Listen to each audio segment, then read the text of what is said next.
Buenas noches.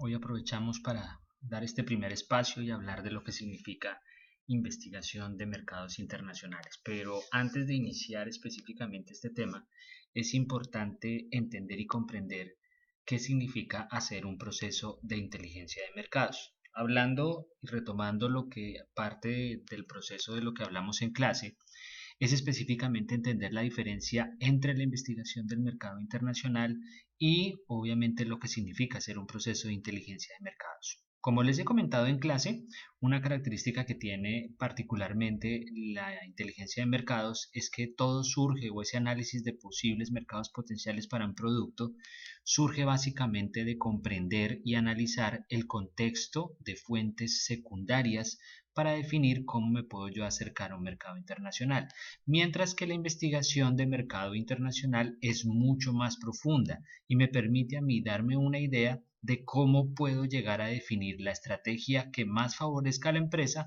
con miras a ese proceso de internacionalización. Pero antes de entrar en detalle un poco con este tema, quisiera comentarles específicamente a qué se refiere este proceso de investigación de mercados. Y parto de un concepto que seguramente para muchos lo han manejado específicamente en asignaturas como investigación de mercados o en mercados en su momento cuando lo analizaron, es entender de dónde surge el pensar un producto o un servicio para un mercado. Y quiero remitirme prácticamente a la escala de necesidades de Maslow. Maslow plantea que en general todos los seres humanos tratamos de satisfacer una serie de necesidades y esa serie de necesidades están específicamente determinadas en esta pirámide que ustedes pueden apreciar en la diapositiva, que se basa en 5 niveles, donde las primeras necesidades son entendidas como las necesidades básicas y que cumple el proceso de satisfacción de las necesidades de todos los seres humanos. Siempre entendamos que la necesidad que tiene una persona de satisfacerla es a través de un producto o a través bien sea de un servicio. Y en esa particularidad es donde determinamos en qué tipo de necesidad puede caer lo que nosotros estamos definiendo en este caso. Como ustedes ya se acercaron a este proceso, definieron un producto, definieron una posición arancelaria, en este caso una subpartida arancelaria, para definir específicamente el producto al cual ustedes le quieren hacer ese proceso de inteligencia, debe estar cumpliendo alguna necesidad o tratar de satisfacer alguna necesidad en el mercado. Pero hay que mirar en qué nivel de nuestra escala de necesidades de Maslow cumple esa específicamente satisfacción de esa necesidad. Entendemos según Maslow que estos 5 niveles están dados en principio por un primer nivel que son todas las necesidades básicas de los seres humanos, que son las necesidades fisiológicas, y en general en este caso son las necesidades de alimento, de agua, de vestido, de un hogar donde vivir, que son las necesidades entendidas como las básicas de los seres humanos. Y hacia allá casi que la mayoría, según un estudio de la revista Publicidad y Marketing, el 85% de los productos y servicios que se ofertan en el mercado van específicamente a satisfacer ese tipo de necesidades básicas, que una vez logradas, nosotros también buscamos satisfacer unas necesidades de seguridad. Y seguridad entendida que entendiendo que todos los seres humanos somos seres humanos diferentes, no somos seres humanos iguales, tenemos patrones de comportamiento particulares. Eso hace que cada ser humano sea una persona diferente, con un comportamiento y una forma de actuar diferente.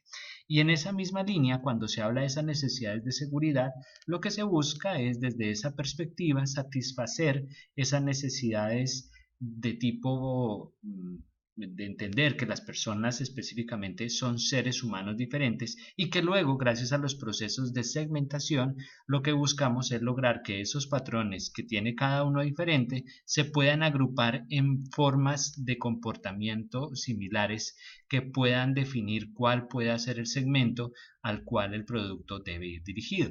Pero en general, entendiendo que todos los seres humanos somos seres diferentes y necesitamos satisfacer necesidades en algunos casos diferentes, obviamente más allá de la escala de necesidades básicas. Dice Malu también que una vez en la medida en que se evoluciona en esta escala de necesidades, el tercer nivel es la necesidad de integrarse a grupos. Y eso veámoslo desde esta perspectiva. Todos los seres humanos estamos acostumbrados a vivir en sociedad, unos más que otros, dependiendo los tipos de culturas y contextos.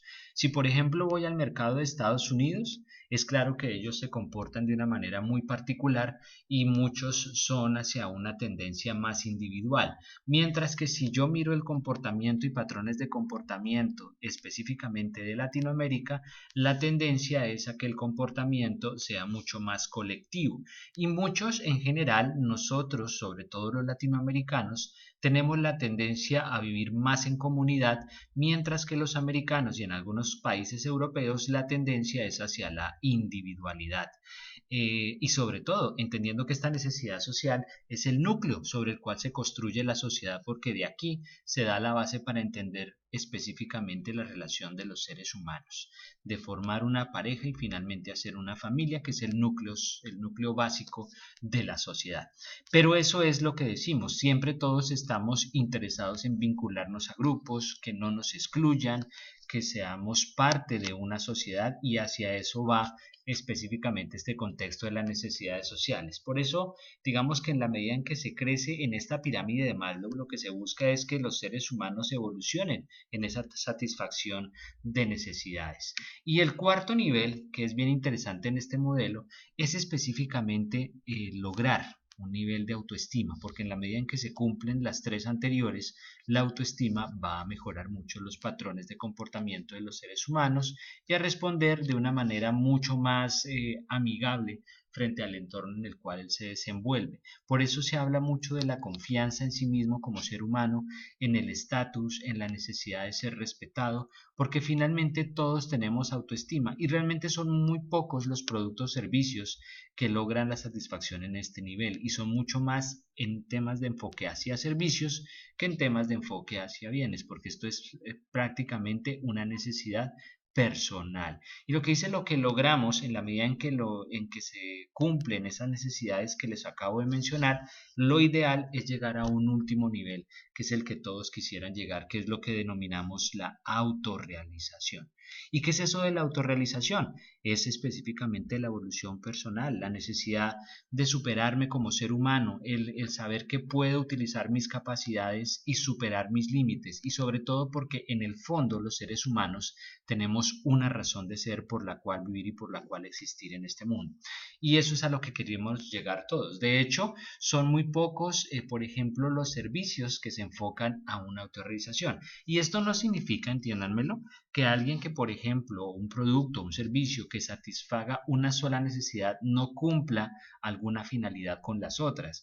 De hecho, por ejemplo, si viéramos el caso de una empresa que ofrece servicios, por ejemplo, para cirugías estéticas, hablo, digamos, no del tema belleza, sino hablo de, digamos, de un problema físico, hablemos de un caso particular de alguien que sufre de labio leporino, un tipo de clínica que satisface esta necesidad o que presta este servicio está satisfaciendo no solo una necesidad de autoestima, porque obviamente las personas son en algunos casos relegadas por su condición física o por su situación, sino que también la lleva a satisfacer otro tipo de necesidades, porque son necesidades también sociales y necesidades también de seguridad las que se logra satisfacer en un servicio como este, pero también puede llegar inclusive a las fisiológicas, porque estas personas no tienen la misma facilidad, por ejemplo, para comer o para satisfacer esa necesidad básica de alimentación. Entonces, un solo servicio, como lo hablamos, el tema de prestar servicios de cirugías estéticas,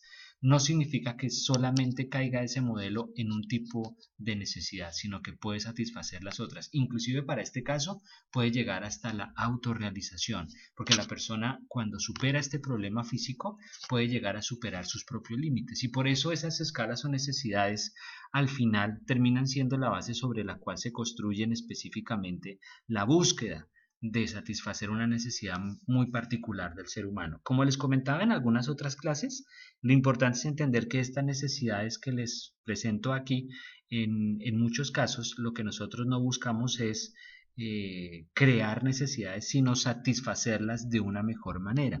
Por eso cuando retomábamos el caso de los celulares, a mí no me crean la necesidad del celular. Lo que pasa es que yo sí busco qué puedo estar buscando en un celular. Puedo estar buscando satisfacer una necesidad social, porque no es lo mismo que yo tenga un Huawei a que yo tenga un iPhone. Entonces eso también genera un estatus. Y esos estatus también pueden llevar a un tema de autoestima, porque no tengo el mejor celular, porque los otros sí lo tienen y es que mi celular todavía es un celular flecha. Bueno, son como condiciones que llevan a mirar hasta dónde un producto puede cumplir o satisfacer esa necesidad. Y paralelamente a esa línea es donde también actúa el contexto de la internacionalización, porque al final no solo estoy yo tratando de satisfacer una necesidad local, hablo de una necesidad aquí en Colombia o en mi región o en mi ciudad o en mi país, sino que también estoy tratando de que lo que yo estoy desarrollando aquí pueda tener una perspectiva internacional. Y esa es la gran pregunta que se hace el empresario. ¿Qué debe cumplir mi producto para llegar al mercado internacional y satisfacer esa misma necesidad que de pronto puede estar presente en mercados internacionales? Por eso, en esa misma línea, lo primero hay que preguntarse es ¿por qué debería yo comenzar a pensar que mi producto puede internacionalizarse? Y aquí algunas razones que yo expongo sobre las cuales una empresa puede estar pensando en un proceso de internacionalización. La primera de ellas, y creo que es la fundamental y que afecta a las empresas colombianas hoy, es porque hoy se vuelve una prioridad diversificar el mercado, diversificar el portafolio. ¿Por qué? Porque cada vez la competencia, no solo internacional, sino también la nacional, impacta de manera significativa en el mercado. Cada vez hay más empresas que, viendo posiblemente que su producto se está vendiendo, tiende específicamente a hacer lo que usted está desarrollando, o a copiarlo, o a imitarlo, o inclusive a mejorarlo. Y entonces en esa misma línea es donde se dice el famoso cuento de nunca ponga los huevitos en el mismo sitio, siempre hay que poner los huevitos en diferentes canastas porque uno nunca sabe mañana qué pueda pasar en el mercado. Y esa es la realidad de lo que pasa en este contexto, que hay que comenzar a vislumbrar qué tipo de producto es el que yo tengo para diferenciarme de lo que está sucediendo en el mercado colombiano. A esto inclusive les recomiendo, es donde se viene a sumar el señor Michael Porter, porque Michael Porter propone en sus condiciones que lo importante es la diferenciación, ya sea por valor agregado del producto o por el costo para llegar a competir en el mercado internacional. Y esa es como la primera clave que ustedes tienen que tener presentes. En la medida en que ustedes diversifican esos productos y buscan nuevos mercados para eso que ustedes están ofreciendo, es como pueden llegar a potencializar eso que tienen hacia mercados internacionales. Ahora bien, si una empresa sigue pensando que el mercado nacional es la salida, es una empresa que tiende a desaparecer. Cada vez la competencia internacional es más fuerte, cada vez hay otros que están dedicándose a hacer lo mismo que usted hace porque saben que ese producto o ese servicio tiene una ventaja competitiva y que nadie la puede desarrollar y que son muy pocos los que están, por ejemplo, metidos en ese segmento. Entonces, en esa misma línea, usted tiene que estar casi siempre un paso adelante. Por eso siempre retomaba en mis casos el hablar del concepto de la estrategia de Océano Azul. ¿Y qué es eso de la estrategia de Océano Azul? Diferenciarme. Diferenciarme antes de que el mercado se sature, antes de que llegue la competencia y me coma. Porque si ya una empresa no piensa en diversificar, es una empresa que definitivamente tiende a desaparecer en su operación en el mercado nacional. ¿Cuál es la otra consideración bien importante sobre este tema? La razón fundamental también que buscan muchas empresas para llegar al mercado internacional es buscar reducir los costos mediante la generación específicamente de alianzas con otras compañías del exterior. Porque eso que va a facilitar, que en la medida en que usted desarrolle una alianza estratégica puede lograr dos cosas. Uno, mejorar su canal de entrada, si es que va a ser, por ejemplo, el canal de comercialización que va a utilizar para poner su producto en el exterior. O dos, porque a través de esa empresa que usted está haciendo esa alianza, le va a ayudar a penetrar su producto y posicionarlo en el mercado internacional. Puede ser por la experiencia que tiene, por el mercado que alcanza a cubrir, por el desarrollo digamos, de la potencialidad del producto que pueda llegar a impulsar en ese mercado internacional al cual le están apuntando. Es decir, le puede ayudar a catapultarse en el mercado internacional. Ejemplo, yo no puedo en muchos casos llegar solo al mercado internacional. A veces es bueno tener un aliado estratégico que ayude a favorecer la entrada en ese mercado, porque es más lo que él podría conocer que lo que yo tengo. Pero ojo, punto clave en este aspecto. Sí es bueno buscar el socio, pero no que finalmente el socio termine desplazando al dueño del negocio, porque entonces al ver que el producto tiene una muy buena oportunidad de mercado, puede que lo posicione y después me desplace a mí del mercado y sea él el que se dedique a cubrirlo con un producto diferenciado. Tiene que quedar muy claro en ese tipo de alianzas cuál es la responsabilidad del personaje en el mercado internacional en la medida en que yo le estoy dando mi know-how para que me ayude a posicionar mi producto o mi servicio inclusive en esos mercados. Y sobre todo lo más complejo es en servicio cuando nosotros hablamos de una intangibilidad, donde no podemos medir el impacto de un servicio, porque normalmente los servicios se miden es mucho más por percepciones que por atributos, como si lo tiene un producto, que es algo mucho más tangible. Entonces hay que medirse muy bien en la forma en que yo me alío y de tal forma también que ese canal que yo utilice me ayude a mejorar mi estructura de costos, es decir, que no me termine a mí resultando más costoso utilizar el canal o la alianza que hacerlo yo directamente. Yo estoy aprovechando es una ventaja que él puede darme para posicionar mi producto, pero no que finalmente el personaje termine posicionando mi producto y luego desplazándome a mí y cambiando el producto de marca y finalmente como yo nunca realicé, por ejemplo, un registro de marca, una patente de mi producto, termine yo desplazado de esos mercados. Hay que hacer todos los análisis previos antes de generar la alianza, pero sobre todo en la búsqueda de una oportunidad de crecimiento en el mercado internacional. Otras razones por las cuales una empresa podría estar pensando en exportar es porque finalmente lo más importante en este caso es disminuir el riesgo de depender de un solo mercado. Siempre lo he dicho y vuelvo y repito al punto uno que estábamos hablando en este contexto, es no ponga los huevitos siempre en la misma canasta, diversifique su portafolio en la medida en que esté en mercados diferentes, mucho mejor para usted porque se puede posicionar en contextos y en mercados que puedan tener una potencialidad para su producto o servicio. Deje de estar pensando que solo el mercado local es la salida. Por eso siempre tiene que pensar hacia el mercado internacional, siempre y cuando también tenga claro cuál es el valor agregado que tiene su producto o servicio para llegar al mercado internacional. Y otro tema fundamental, utilizar el total de la capacidad productiva de la empresa para lograr economías de escala. ¿Por qué? En Colombia, según la estadística que tiene la Superintendencia de Industria y Comercio, arrojó como información que en este caso muy particular, en Colombia las empresas no operan más al del 60 o el 65% de su capacidad instalada. Quiere decir que en este caso el 35 o el 40% de su capacidad es en este momento ociosa. ¿Qué significa que sea ociosa? Que no la está usando, que finalmente no sabe qué hacer con ese porcentaje de la capacidad que tiene para utilizarla en algún tipo de producto, en desarrollar o el mismo producto para actividades nacionales e internacionales o buscarle nuevas oportunidades en otros contextos. Hay casos donde la empresa deja de vender al mercado nacional y se enfoca 100% al mercado internacional porque el producto ha desarrollado una ventaja tal que se diferencia no solo en el mercado local, sino en mercados internacionales. Y ahí tiene dos opciones. O me enfoco hacia el internacional o me dedico a los dos mercados, pero ampliando mi capacidad de producción. Siempre en la justa medida y siempre pensando en la evolución del producto a futuro, porque en mercados internacionales las posibilidades de que lo copien a usted siendo un producto diferenciado y que se venda son muy altas, por lo cual es importante siempre estar atento a los cambios del mercado, a las situaciones que den origen a pensar de una manera diferente la forma en que yo puedo estructurar las oportunidades del mercado internacional.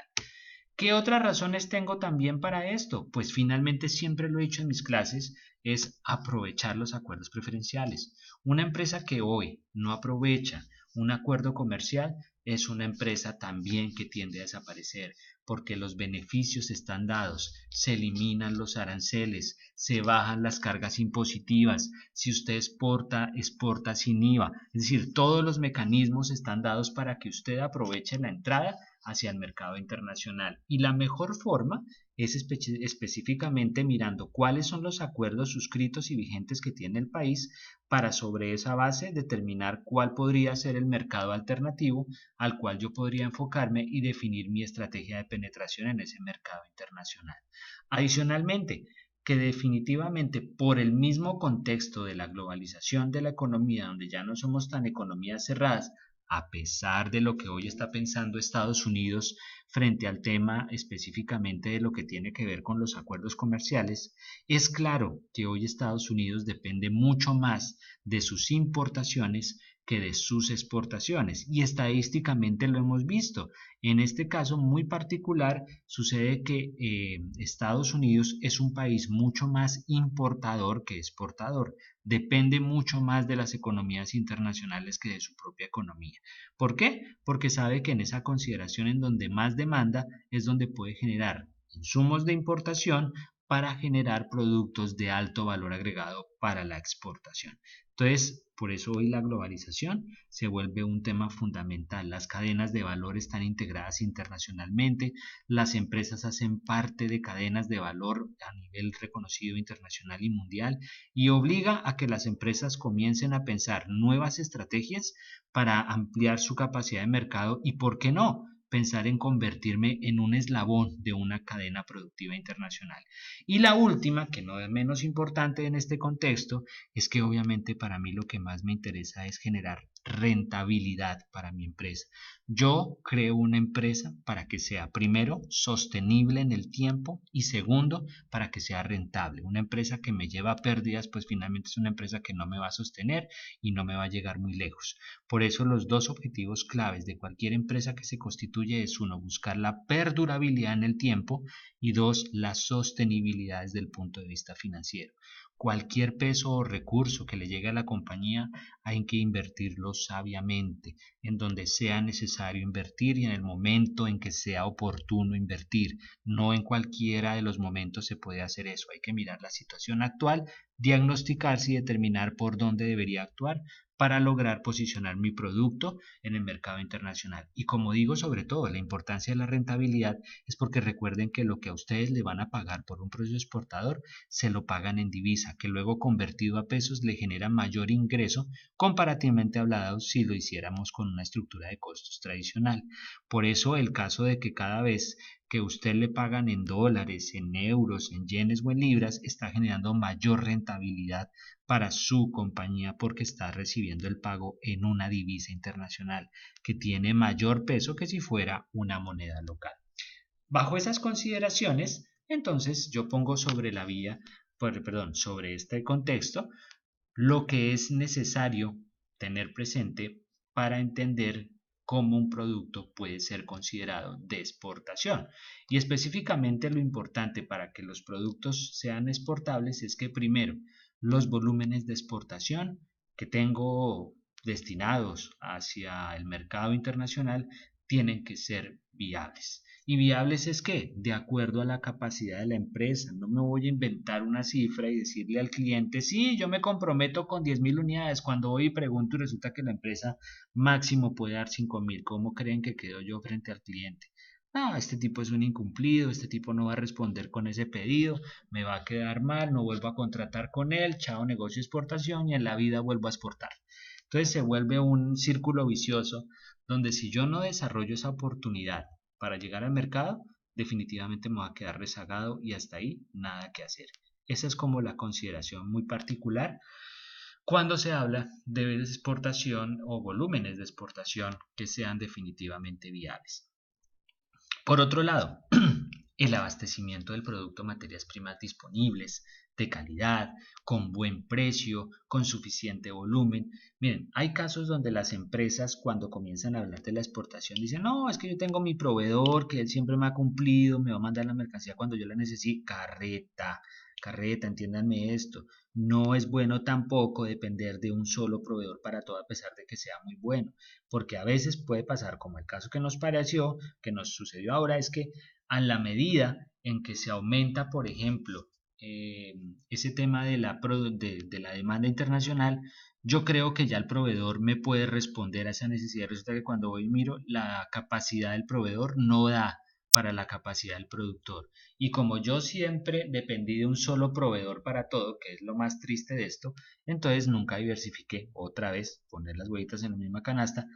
En ese caso es donde viene el problema para la compañía, porque como todo ha dependido de uno solo, entonces no tengo a quien consultarle que me pueda proveer justo en el momento que necesito producir al tiempo para que yo pueda sacar el volumen de producción especificado. Y lo segundo, decir que sí puedo y realmente no puedo. Por eso lo más importante en ese contexto es que específicamente yo pueda definir con claridad cuánto es lo que en términos reales yo puedo ofrecer al mercado internacional, teniendo presente cuánto es lo que yo estoy destinando para mercado nacional, porque en muchas de estas situaciones las empresas no solo dependen del mercado internacional, también operan con el mercado nacional. Entonces lo que dicen es definen un porcentaje de su capacidad productiva para cubrir necesidades de mercado nacional y otro porcentaje destinado para cubrir las necesidades del mercado internacional, que a pesar de que puede hacer que los volúmenes sean muy diferentes, abismales en algunos casos donde por ejemplo 90% mío va nacional y 10% internacional,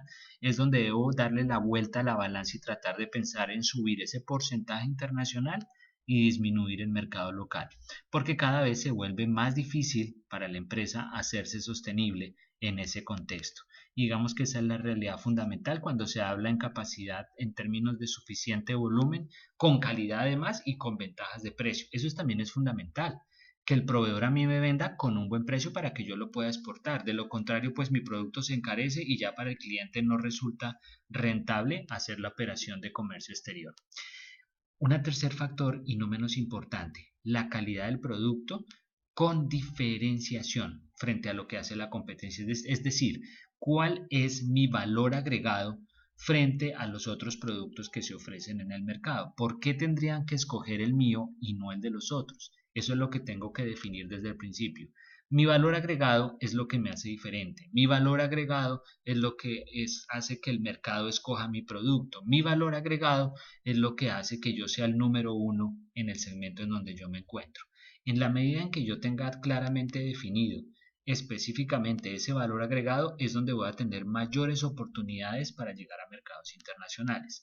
Y precisamente de acuerdo a las tendencias mundiales y a la nueva era de los negocios, porque hoy básicamente todo tiende a buscarse oportunidad en el mercado internacional. Las tecnologías de la información y la comunicación se vuelven una base fundamental, específicamente en este contexto, para apoyar a las empresas que quieran iniciar oportunidades en mercados internacionales. Todas las empresas deberían estar pensando en tener su propia página web, en tener su sistema de medio de pago a través de la red, que todo se está buscando digital. Es que inclusive lo hablábamos en clase, recuerden cuánto es el porcentaje de empresas que están realmente dedicadas a actividades internacionales a través de la web. Si miráramos cuántas empresas tienen página en internet del 100% de ese parque empresarial colombiano, yo creo que no superamos más del 10 o el 12% del total del parque empresarial. Y de ese 12%, ¿cuántas tienen páginas en inglés y en español? Es mucho menor, es decir, que realmente solo estaríamos abarcando, en teoría, hay una aproximación entre el 3 y el 4% de las empresas realmente que tienen una visión internacional cuando aprovechan esa tendencia mundial y la nueva era de los negocios. Hoy, sobre todo, cuando hablamos de modelos de transformación digital, donde todas las empresas están moviendo hacia lo digital, a posicionar productos en ámbitos digitales, en moverse en redes, en moverse en páginas web, en moverse utilizando otros mecanismos que tiene el Internet para ayudar a favorecer la conexión entre cliente y proveedor. Creo que ese es el punto inicial sobre el cual debe centrarse una empresa y comenzar a pensar cuál debe ser su futuro en ese contexto. Pero déjenme contarles también que específicamente cuando ustedes toman la decisión de arrancar con un producto exportable, en su mente está pasando una idea de negocio potencial, algo que quieren de llevar al mercado internacional para posicionarlo, para hacerlo reconocible, para hacerlo diferenciado. Ahí es donde yo referencio lo que es una oportunidad de negocio. Partir de una idea para convertirla en una oportunidad. ¿Y qué es esa finalmente? ¿En qué se convierte esa idea o esa oportunidad de negocio? En darle una solución a un problema de consumidor por medio de empresas que sean rentables y sustentables en el tiempo. porque la idea mía no es hacer la vuelta hoy y mañana ya no existo. Es decir, esto tiene que ser una condición permanente donde yo evolucione a la par con ese proceso como lo reconocemos el tema de internacionalización. Hoy las empresas buscan nuevos mercados internacionales y creo que esa es la prioridad por la cual deben moverse las compañías el día de hoy. Ahora, bajo ese contexto, ¿de dónde surge esa idea de negocio? Esa idea de negocio que muchos de ustedes pueden tener en su cabeza puede surgir de una idea propia, de un negocio o producto que ya existe, una oportunidad del negocio por ventajas mismas del producto que tiene porque ningún otro ha desarrollado ese tipo de ventaja, por las habilidades y conocimientos de ustedes como emprendedores, que finalmente son los que van a iniciar con esa idea, pero también porque hoy cada vez estamos más inundados de los medios de comunicación, de las tendencias y finalmente de una información que es de carácter global, donde ya todo se conecta a través de Internet, a través de la web, en tiempo real, inclusive todo se puede medir en tiempos reales, gracias a herramientas, tecnologías y mecanismos que favorecen cómo comprender esa información global que es donde hoy nos estamos moviendo como compañías. Entonces, bajo esa perspectiva, hablemos entonces de lo que es el contexto de la investigación. Y déjenme darles una idea sobre este contexto. ¿Qué es la investigación? Para hablar de la investigación hay que definir como algunos parámetros básicos. Es definir qué es un mercado, qué es un plan de mercado, cómo se hace la elección del mercado objetivo y finalmente, ¿cómo llego yo a un estudio de mercados? Arranquemos por lo primero. ¿Qué es un mercado? Y un mercado, quiero detenerme en eso. Pensemos un poquito qué significa hablar de un mercado. Un mercado para mí es donde yo veo una cantidad de productos que se venden. Un mercado es un fenómeno. Un mercado es un lugar. Un mercado es una dinámica de la operación de comercio exterior. Pues miren, mercado en el contexto general es un proceso en donde lo que sucede es un intercambio, ya sea de bienes o servicios, en el cual participan un grupo de personas que ofertan y otros que constituyen en este caso la demanda o lo piden para adquirirlo. Siempre el mercado es ese proceso de intercambio, sea bienes o sea servicios, donde hay un grupo de personas que ofertan y otro grupo de personas que demandan. Ahora bien, si eso es un mercado, ¿qué es un plan de mercado? Pues hablemos del plan de mercadeo. El plan de mercadeo, en pocas palabras, es ese proceso de reunir, registrar y analizar sobre todo información que está relacionada con el contexto de la comercialización, ya sea de bienes o sea de servicios. En pocas palabras, un plan de mercadeo es la forma sistemática en la cual yo reúno, registro y analizo toda la información que tengo de ese mercado para poder determinar la mejor forma de comercializar el bien o servicio que tengo en la mano. El plan tiene que ser la guía, el plan tiene que ser la hoja de ruta, que me diga a mí como compañía cuál debe ser, digamos, el esquema que yo debo seguir para poder posicionar mi producto en el mercado internacional. Y en esa misma línea, el objetivo para mí es poder determinar también cómo puedo yo establecer criterios que me permitan entrar estratégicamente en un mercado internacional, gracias a un previo análisis del comportamiento y análisis de ese mercado que me pueda llevar a definir una estrategia de penetración y un posicionamiento exitoso al mercado al cual estoy apuntando. Pero entonces en esa misma línea hay que tener en cuenta dos tipos de aspectos, los aspectos cualitativos y los aspectos cuantitativos. ¿Cuál es la diferencia entre esos dos contextos? El primero, cuando hablamos de los aspectos cualitativos, no son tan numéricos, son mucho más explicados, que me determinan la forma en la cual yo interpreto el mercado. Y esa forma de interpretación es, primero, en contextos internacionales, si yo voy a llegar a un mercado internacional, tengo que determinar qué tanto mi producto se adecua a las necesidades de ese mercado internacional. ¿Cuáles son también las similitudes culturales y de comportamiento que hay con ese consumidor? Bien, porque específicamente, digamos de alguna manera, lo que sucede en este contexto es que en muchos casos puede llegar a pasar que pienso que mi producto, tal como está aquí en Colombia, igual se va a vender en el mercado internacional y realmente no es así. Aquí lo que hay que tener presente es que en principio el producto mío puede que se reciba en ese mercado bien, pero no necesariamente significa que se adecue a las necesidades de ese mercado. Por eso tengo que definir claramente cómo es que mi producto puede llegar a satisfacer esa necesidad en ese mercado internacional. No solo que porque aquí se vende mucho, entonces así mismo lo voy a exportar, no. Ni tampoco mandar los excesos de inventario al mercado internacional, tampoco esa es la consideración. Aquí hay que analizar es cómo mi producto se adecua a esa necesidad que tiene el mercado internacional. Si tengo que cambiar la etiqueta, si tengo que cambiar el envase, si tengo que cambiar la presentación, si tengo que cambiar los colores, si tengo que poner en contexto todo aquello que pueda influir para que mi producto sea de alguna manera diferente a lo que se ve en el contexto internacional. Lo segundo, y no menos importante, cuáles son las similitudes culturales y de comportamiento del consumidor. ¿Cómo nos parecemos nosotros? ¿Tenemos los mismos patrones? ¿El hecho de que seamos países vecinos implica que tengamos los mismos patrones de comportamiento? Efectivamente no. Y tercero, y no menos importante, hay un interés por los productos nacionales. ¿Existe un interés por comprar ese producto que proviene de Colombia en ese mercado?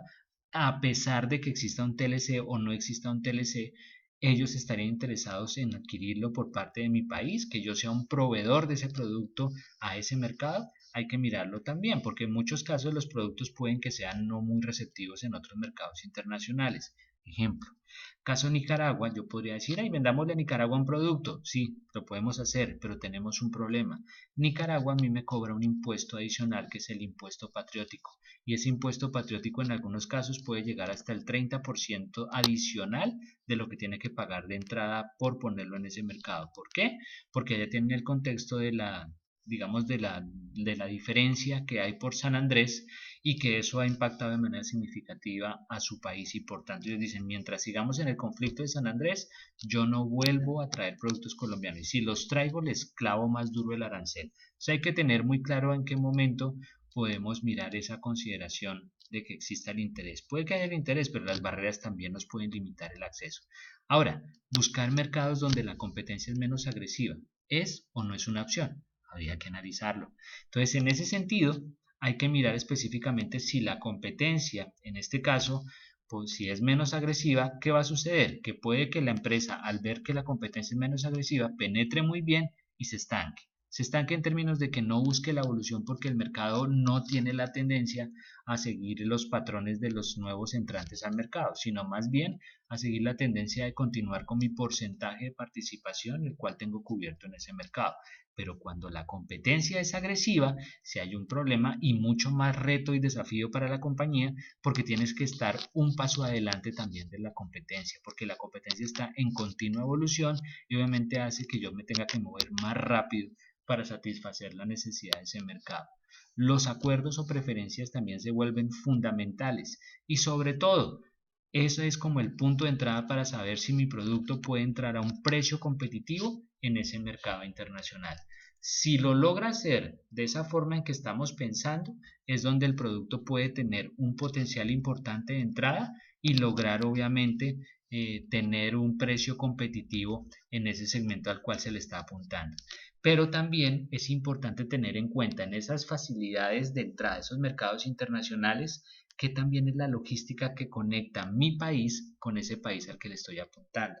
Puede ser que yo en ese contexto no tenga tantas, digamos, líneas o rutas que cubran ese país o cubran ese mercado, que mis limitaciones sean a solo unos medios de transporte y no todos. Entonces tendría que tener en cuenta todos estos contextos para poder determinar si de alguna manera mi producto puede llegar a posicionarse en ese mercado.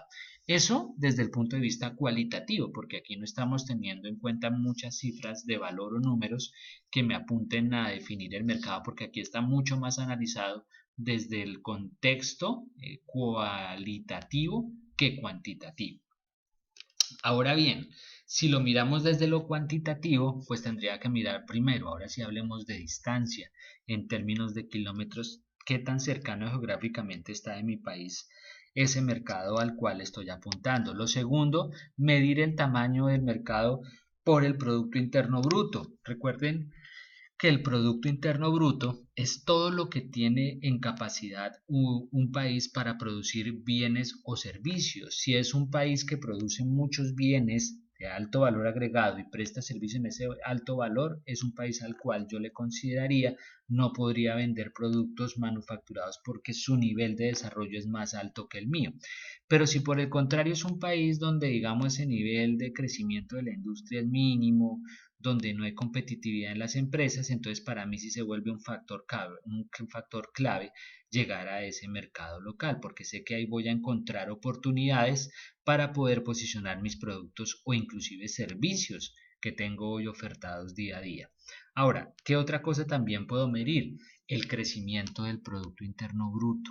¿Qué tanto crece el PIB año a año? Todas estas estadísticas son básicamente de fuentes secundarias y reportes, informes, análisis sectoriales que de alguna manera me pueden orientar sobre los patrones de comportamiento de ese mercado. Y no menos importante aparte de ese crecimiento, porque normalmente hay una rata de crecimiento, digamos una tasa de crecimiento que se mide anualmente sobre este tema, está también el PIB per cápita. Y lo recordamos porque en alguna clase alguien me decía, profe, pero ¿qué es más importante, el PIB per cápita o el ingreso per cápita?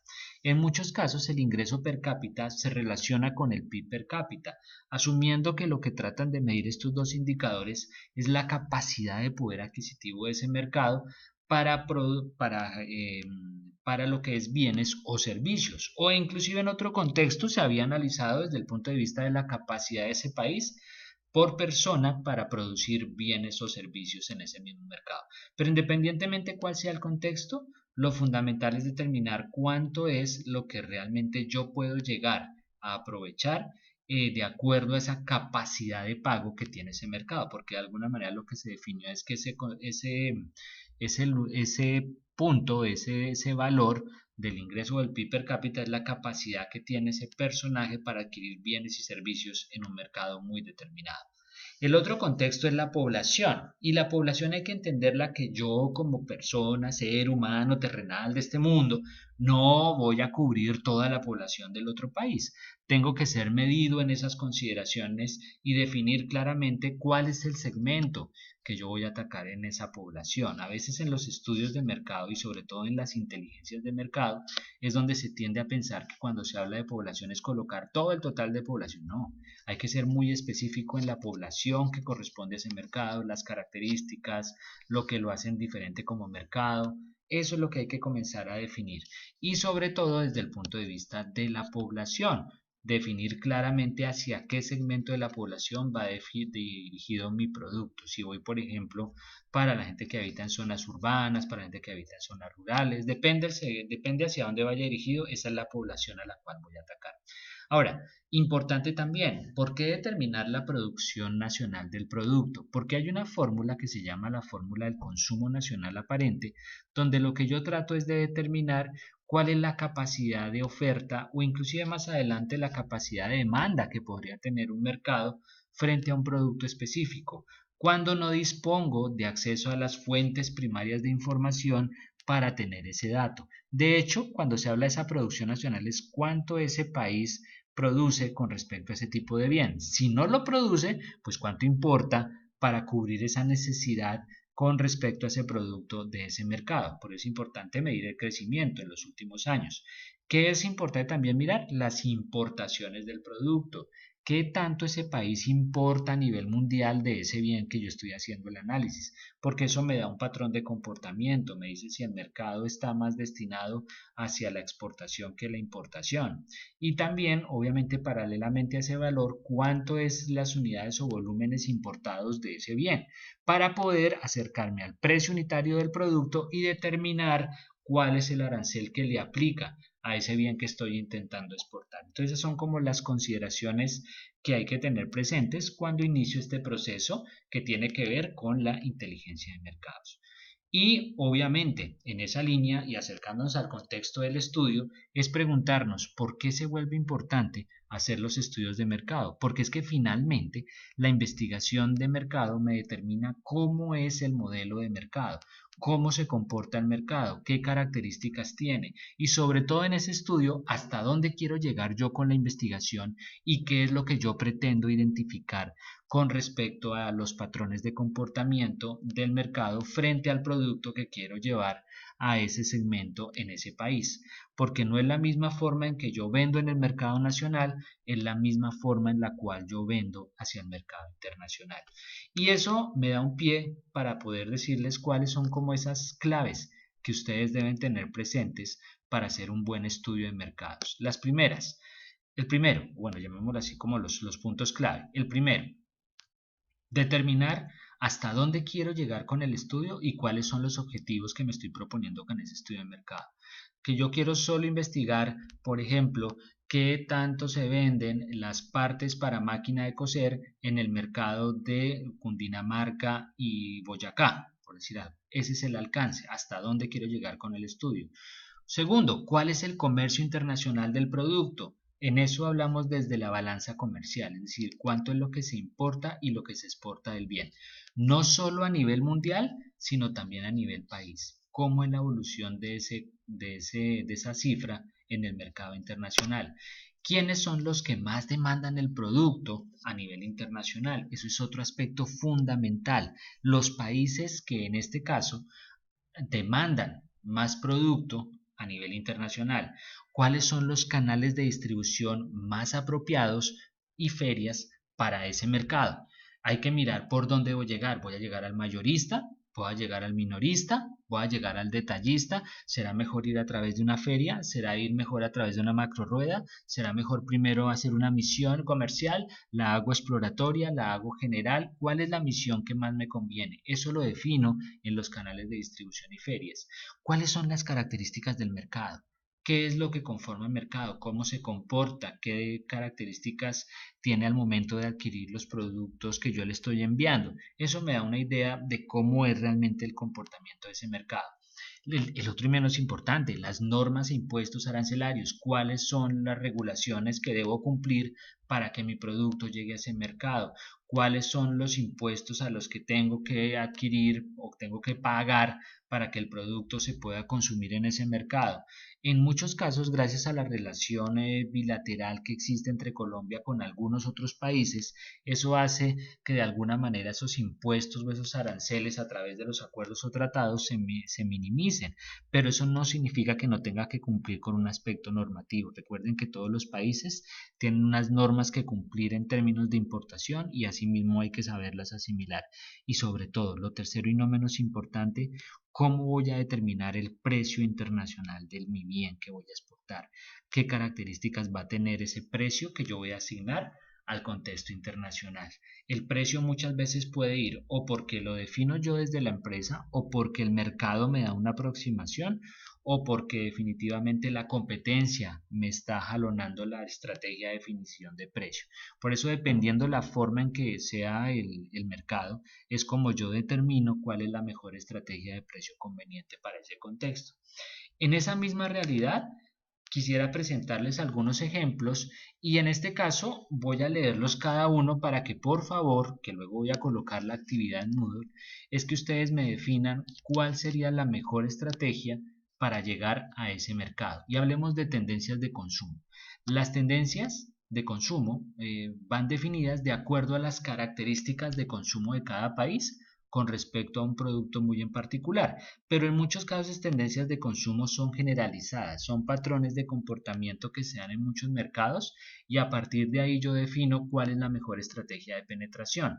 Eso es lo que hace como insumo al estudio de mercados. Entonces, como les digo, el ejercicio es el siguiente. Yo voy a nombrar algunos países con algunas particularidades como mercado y la idea de ustedes me digan cuál sería la mejor estrategia para llegar a ese mercado muy particular. O sea, cómo sería la mejor forma de abordar el mercado para que sea una estrategia exitosa de penetración en ese país. Y voy con algunos ejemplos. Hablemos el primero. El marketing en los Estados Unidos. Los norteamericanos conceden una especial importancia a la entrega oportuna, así que no prometa tiempos de entrega que no pueda cumplir. Segunda característica del marketing en los Estados Unidos. Recuerde que los consumidores americanos están acostumbrados a escoger lo mejor y lo más barato. Y tercero, los consumidores americanos esperan un excelente servicio postventa. De hecho, la ley impone garantías en que se exige que los productos funcionen de acuerdo con las condiciones que fueron ofrecidas al momento de la venta. Ténganlo presente, esto, marketing en los Estados Unidos. Recuerden escoger cuál sería la mejor estrategia para que me vaya bien en este mercado, mi estrategia de penetración a este mercado. Segundo caso, el marketing en México.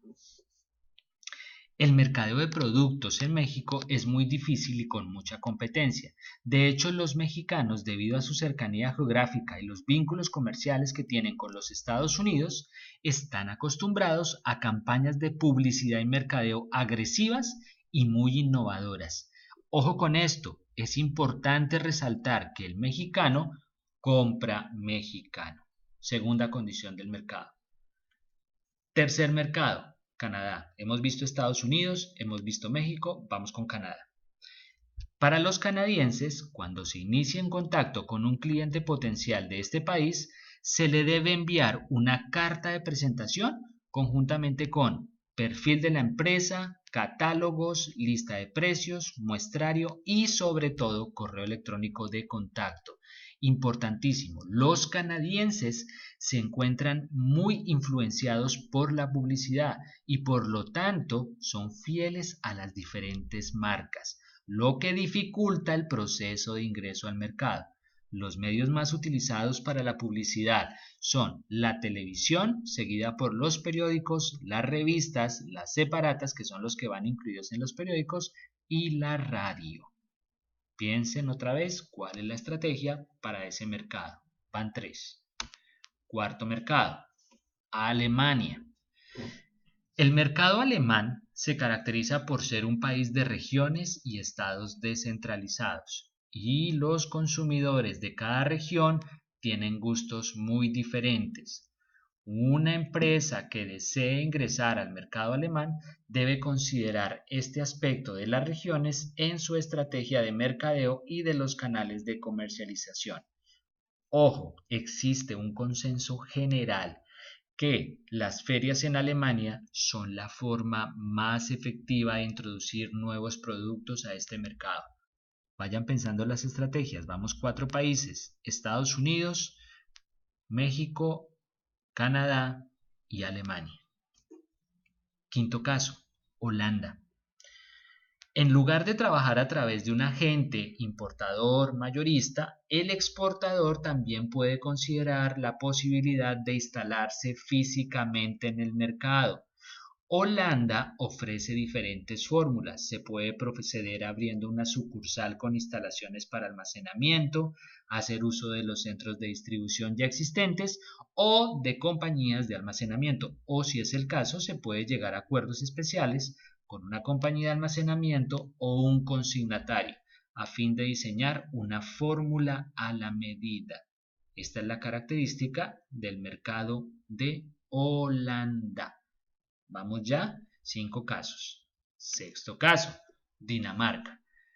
Los principales factores de competencia, como por ejemplo precio, calidad, distribución y servicio, determinan el éxito en la oferta de Dinamarca.